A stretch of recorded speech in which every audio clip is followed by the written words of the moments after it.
Hello there guys, and welcome back to the channel. So we do have some news and big and major updates in Alliance War Department, and today we are gonna take a look about all of it. So first things first, something that is probably the most important and something that has been long time coming. I don't even remember how old the current Alliance War map is. I just know it has been a while and a half. Like, it has been a long time. And finally, we are getting an update to an Alliance War map. Now, if I'm honest, visually it looks kind of meh. Like, I'm sure there was a better or cooler way to lay these things out, but, you know, it's fine, we'll leave it as is. It's the thought that counts, right guys? And the thought is actually not bad. I actually do support this layout, at the very least in theory. At the bare minimum, I'm definitely willing to give it a go, because it does remove choke points. It is very easy, where you can basically assign every single member a path in section 1, a path in section 2, and then you can kind of split the mini bosses however you want now before you travel to the boss island. And then super easy to direct, players to either one or the other side of the boss island. So in theory, for instance, you're in path 3 here. There are no mini bosses to clear. You can do all your fights basically in one go or 2 goes or however it works out for you.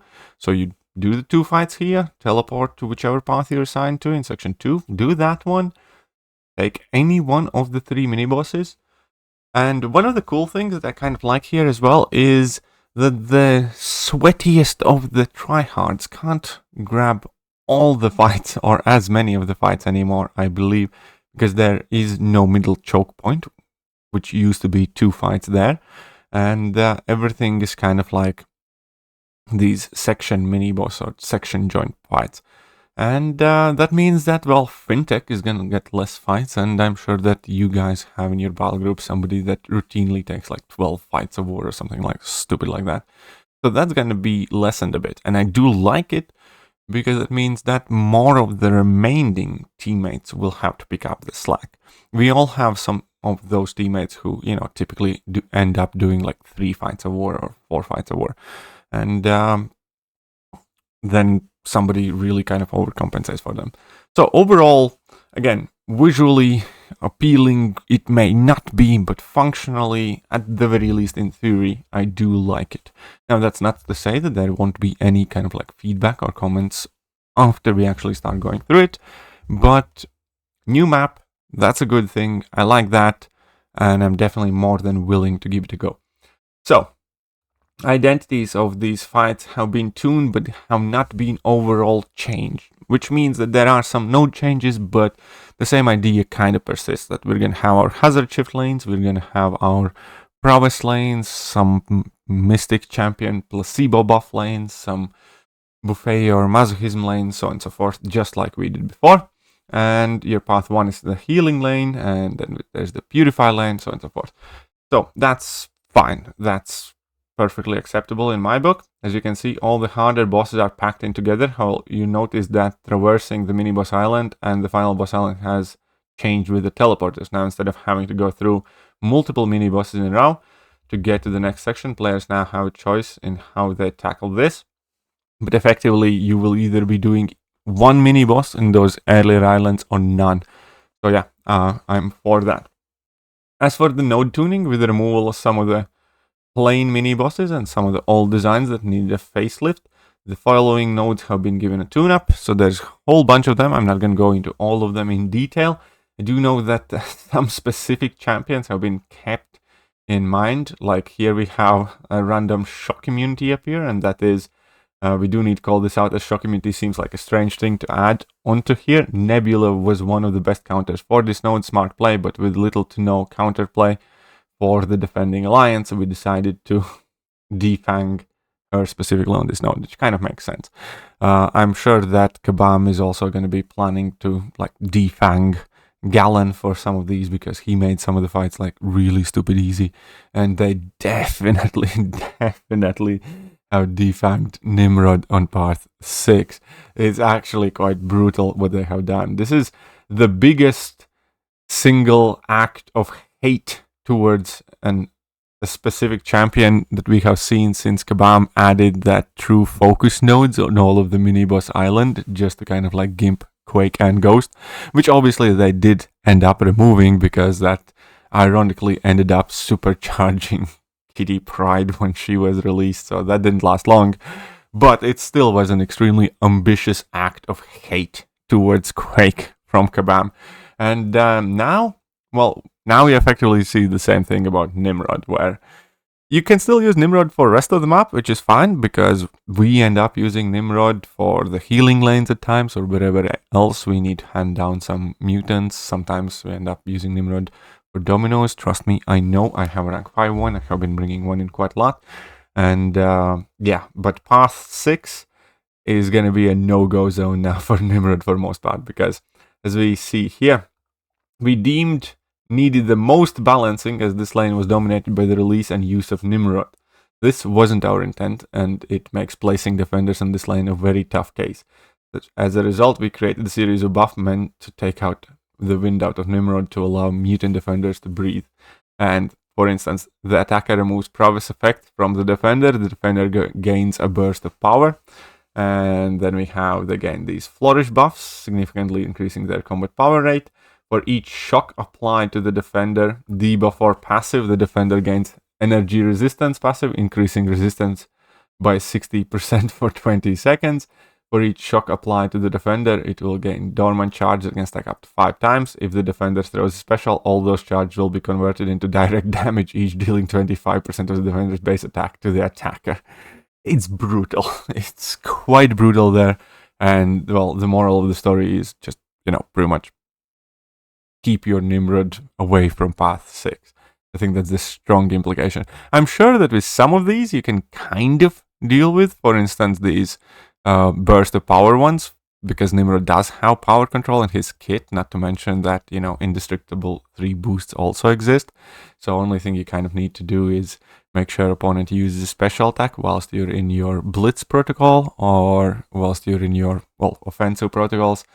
Give them that relatively decent duration power drain, and then it doesn't matter if they reach the 3 bars of power, because they get immediately power drained. So there will be ways how to use Nimrod here or there, but it will definitely be much more calculated approach, other than Nimrod goes brr.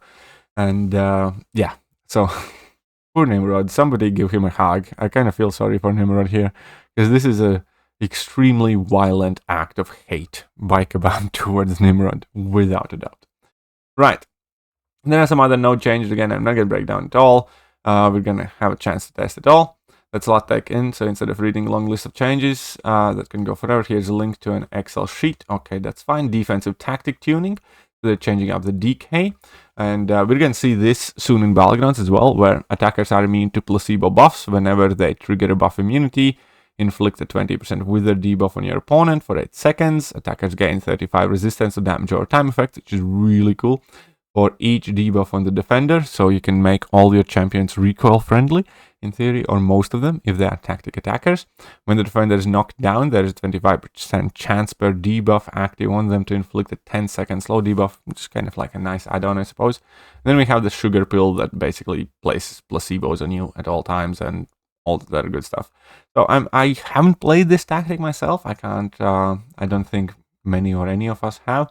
I'm not like super sure, but again, it's one of those things where I'm just willing to test it, and then I'm going to give like my full opinion on it. And one other thing that we are updating is the amount of defensive tactics available in the challenger tier. For this tier, we are reducing the 3 defensive tactics to 1, which is how it is in the highest tiers. But you will still have access to all of the attack tactics, which is kind of silly, because each of the attack tactic is typically specifically intended for a specific defensive tactic. So I don't quite follow that, but hey. And then there is a rewards update. And the rewards update, it's a mixed bag, let's face it. If you are in a high tier alliance, you're going to be very happy with the rewards update. There's just no question about it. Masters 1 gets a full-on Titan Crystal, which is insane, given the fact that many of the larger accounts in the game have yet to open a single Titan Crystal, right? I am not close to opening Titan Crystal. As in, like, I think in this event I get 5,000 Titan Shards. I think that'll put me at like 16 or 17k. I'm still, in either way, I'm gonna wait until the Titan pool changes, but the point is, 20,000 Titan Shards for Masters 1 is massive. And then the rest of the shards are still improved, where they are giving out more tier 6 class catalyst selectors and crystals. So here we can see that it's basically 3 full-on tier 6 CCs for the first place, and they're giving on a full-on 6-star relic and a 5-star relic. And then obviously it goes down for Masters 2. There's a fairly significant drop of 8k Titan Shards. And the drop is even more brutal from Masters 3, like proportionally speaking, to Masters 4, which would be the top 10. Because top 10 only gets 4,000 Titan Shards, which is only 1/5 of a Titan Crystal, so that is a very, very significant change. But, you know, Alliance War Rewards often have a fairly brutal scaling down, and still, if you are playing at Masters level, it is still significantly better. You get like half a 6-star level, half a 6-star relic, a full 5-star relics, a 4-star relic. You get more tier 6 CCs, all of which is obviously good stuff. The problem is, what I think for a lot of viewers will be, the add-ons for anything below like Plat 1 is relatively small. You do not get the Titan Shards below Masters, I believe, or below Plat 1. Yeah, no, Masters is the only ones with the Titan Shards, so Plat 1 doesn't get any Titan Shards. And then the relics as well are significantly less in the higher rarity versions. So that is the overall change, as it often works out with Alliance War. So I don't want to necessarily like over celebrate the changes to Alliance War rewards, because sometimes I do get a feeling that they have done a relatively good job expanding the rewards down to the lower tiers. And this isn't really one of those times, especially because majority of Plat 3, Plat 2 players are still high-end players, simply not taking war as serious, but, you know, earning 4-star relics for people like that, which is like the big add-on there. You know, it's really not a big thing. Therefore, if you're playing like Plat 3 or Plat 4, for instance, you know, you're not gonna jump in there for a 4-star relic a month and half a 5-star one. And there is no real change with anything else substantial, like no more 7-star shards, no more tier 6 CCs. So this is genuinely one of those times where if you are playing high tier war, I fully understand your excitement for Alliance War Rewards update. On a personal level, obviously, as somebody who plays in like a definite top 10, potential top 3 War Alliance in New Nation, we did finish top 3 this season as well. And, you know, yeah, it's very nice. It's a significant improvement in rewards. If, however, you're not doing Alliance War as kind of like dedicated and as serious, then this is a relatively garbage change. And I'll be honest there, I genuinely do think Kabam could have done a better job, you know, dropping down some more 7-star shards or, you know, the other goods. Because especially considering that tier 3 alphas, catalysts, tier 6 basic catalysts are getting more and more common in virtually every game mode, and I just don't see any good reason to have such a sharp scaling for them in Alliance War, where top end gets a lot of them, like 3-fold tier 6 CCs, and then it dropped down as much. But hey, that's how it is. I don't have the power to change it. Overall, again, I am looking forward to playing the new map.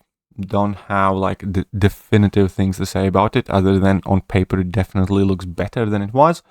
The rewards for top tier players, great. For bottom end players or for middle of the pack players, I doubt you guys are going to be super excited or even notice any change, which is not what it should be given how the economy of the game is changing.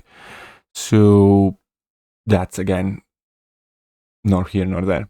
But either way, I actually barely noticed that the Alliance War season finished today. So there should be a Alliance War Rewards video coming out sometime soon. Hopefully you guys are going to look forward to that. And for now, I hope you guys enjoyed the video, and I will catch you guys soon. Bye-bye.